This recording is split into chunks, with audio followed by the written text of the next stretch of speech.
Assalamualaikum warahmatullahi wabarakatuh. Jumpa Waalaikumsalam kembali warahmatullahi wabarakatuh. dengan channel khusus kesehatan Ngobrol Sehat bersama Profesor Del Fitri.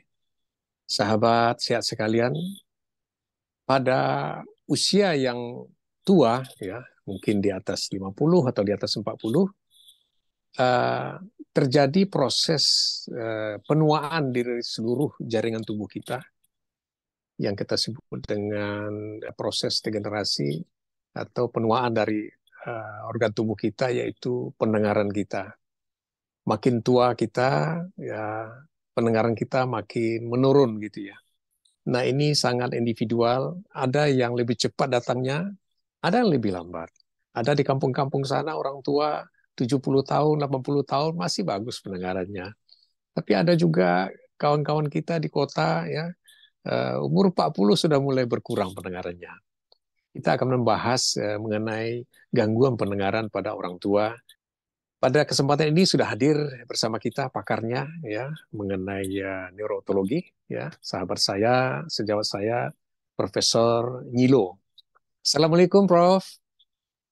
Waalaikumsalam warahmatullahi wabarakatuh. Sehat, Prof. Del? Prof, ya Alhamdulillah. Alhamdulillah. Prof, kita akan membicarakan mengenai, ya mungkin saya lah ini ya, yang sudah mulai manula ini ya. Sama. Pendengaran sudah mulai berkurang gitu ya. Ya.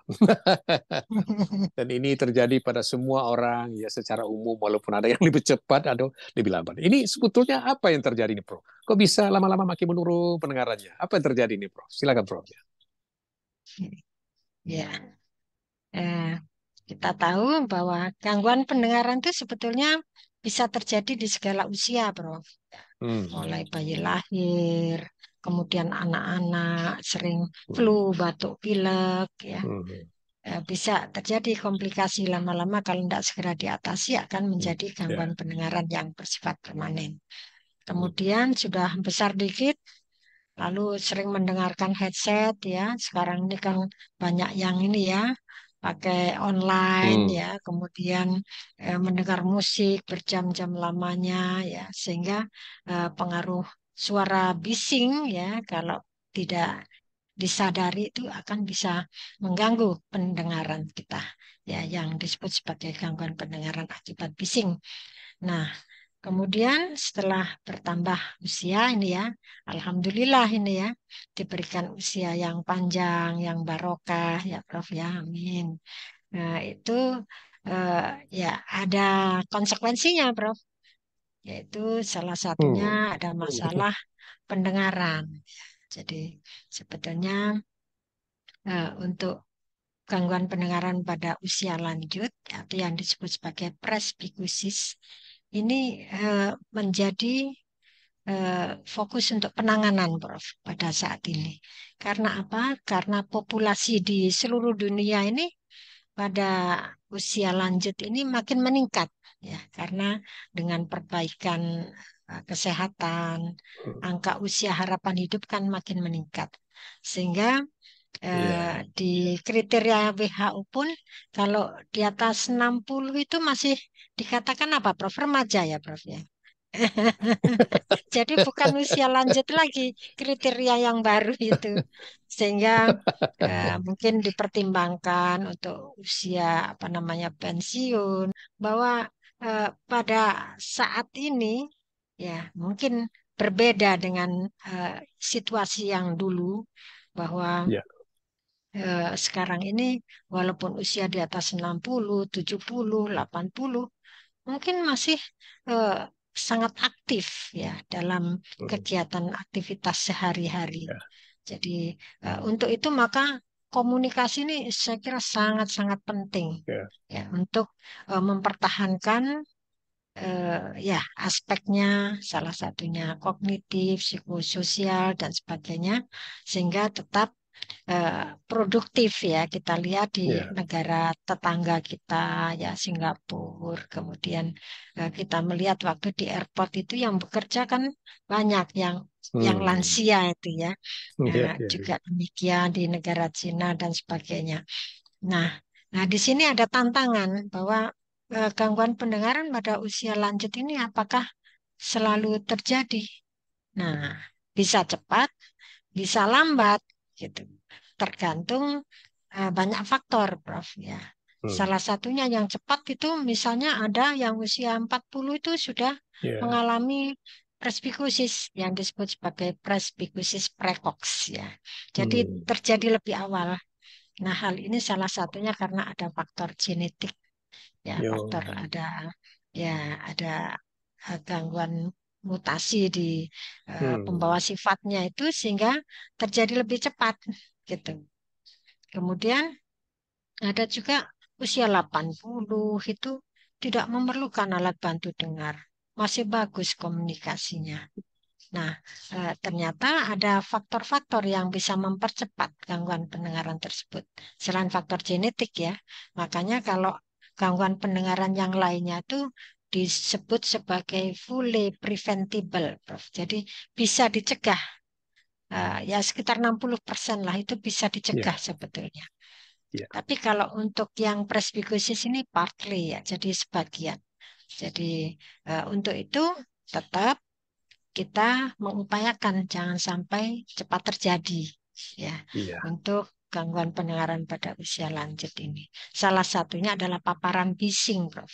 Ya. Yang biasa ini ya ke diskotik, terus apa ya, atau Headset. pekerja ya headset atau pekerja yang Ya. berada di Ya. tempat bising, jadi rajin Ya. memakai alat ini pelindung telinganya. Lindung. Ya. Sebetulnya Ya. biasanya udah disediakan, cuman seringkali malas untuk pakai karena mungkin kurang nyaman atau yang lainnya, kurang Ya. disiplin lah gitu. Nah, ini Ya. mungkin yang Ya. perlu Ya. ada penekanan di masyarakat. Dan kira Baik. demikian ya, Nah, ya. sekarang ini memang susah kita tidak menggunakan headset. Nah, kita sendiri ini pakai headset. Jadi tentu Iya, ada, apalagi yang muda-muda yang nggak lepas itu headsetnya itu, ya, bawa betul. kendaraan tuh pakai headset kemana-mana. Mungkin Ya, ada tip-tip Prof. Nilo ya, headset ya, entah volumenya seberapa yang masih bisa ditoleransi sehingga tidak terlalu merusak saraf ya, pendengaran. Mungkin ada tip-tip memakai headset, Prof. Nilo? ya, betul. Jadi sudah ada rekomendasi, Prof. Jadi ini Hmm. aturannya adalah 60-60.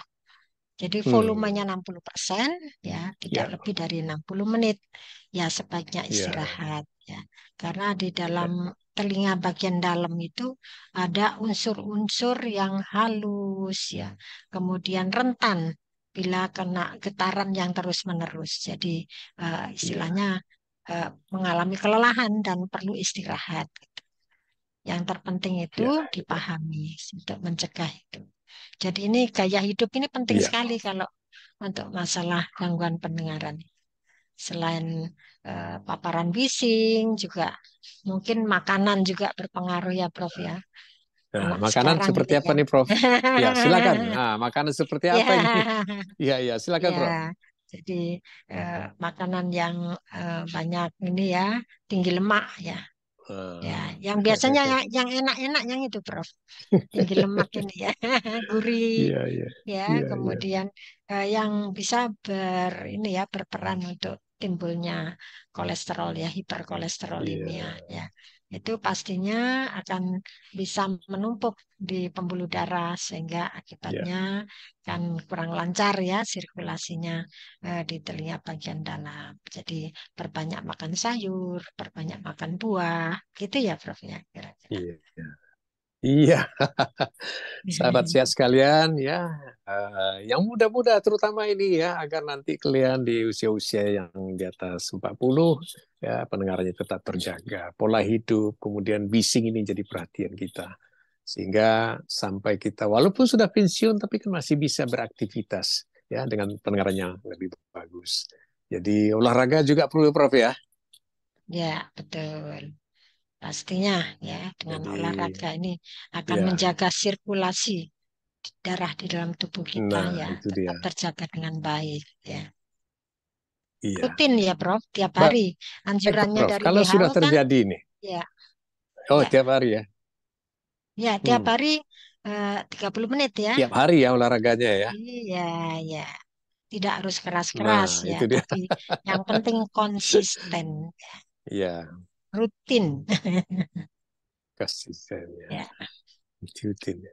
Baik, Prof. Kalau sudah usia sudah mulai terganggu ya, nih sudah mulai komunikasinya terganggu gitu. Apa yang bisa dilakukan untuk sahabat-sahabat sehat kita yang sudah mulai terjadi presbikusis nih, Prof? ya. Jadi proses karena faktor usia ini bisa berpengaruh khususnya pada telinga bagian dalam ya. Nah, Hmm. yang kemungkinan bisa terjadi adalah penurunan pada frekuensi tertentu dari pendengaran kita itu. Jadi bisa jadi percakapan biasa ini pada frekuensi percakapan ya biasa disebut frekuensi 500, 1000, 2000, 4000 itu adalah frekuensi percakapan. Itu masih baik, Prof. Tapi frekuensi yang tinggi sudah mulai menurun. Jadi Iya. kalau untuk pemeriksaan pendengaran itu memakai audiometri, itu hasilnya namanya audiogram, itu Hmm. bisa nampak itu grafiknya menurun pada Iya, iya. frekuensi tinggi. Nah, kemudian range-nya juga makin sempit, Prof. Jadi kalau kurang jelas, ya kalau kita ajak bicara itu kan kurang jelas gitu ya. Tapi kalau kita teriak, sakit, ya jadi marah gitu. Hmm. Ya, itu karena range-nya makin sempit ya, sehingga Iya, eh, kalau ada ini ya kita berbicara atau mendengarkan suara sehari-hari itu mungkin ada yang kurang kurang jelas. Akibatnya kadang-kadang iya. salah paham gitu, Prof. Nah, kalau ada tanda-tanda ini ya komunikasi biasanya Iya, yang iya, mengeluh iya. adalah eh, orang sekitar gitu. Jadi salah paham ya. Salah Kemudian paham. berujung pada ini bertengkar ya karena diajak bicara. Nah, Kalau iya, iya. kurang keras minta dikeraskan kayak katanya bentak ya, marah ya tersinggung gitu. Iya, iya. Nah, kalau ada tanda-tanda demikian maka kita perlu melakukan pemeriksaan pendengaran. Iya. Pemeriksaan pendengaran di sini pun ada yang sederhana maupun ada yang standar ya. Yang sederhana Hmm. kita biasa menggunakan semacam tes bisik, Prof ya, dengan berbisik Iya, gitu, dengan suara yang pelan.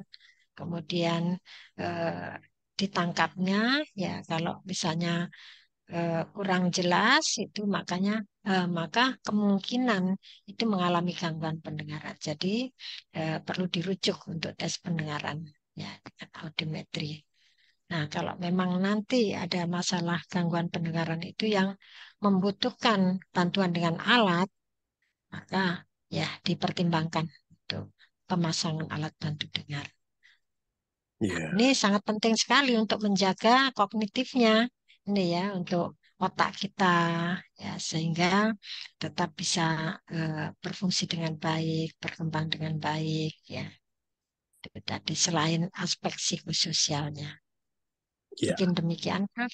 Ya, Ya, baik. Jadi bagi sahabat sehat yang sudah mulai menurun pendengarannya, yang usia-usia yang sudah mulai menua, jangan kecil hati. Ada alat bantu dengar ya, ya.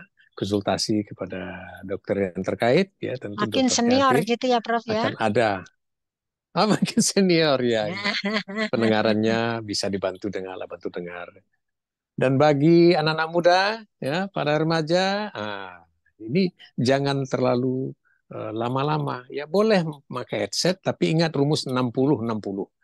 Paling tinggi 60% dari volume yang ada, kemudian selama 60 menit harus istirahat setelah itu.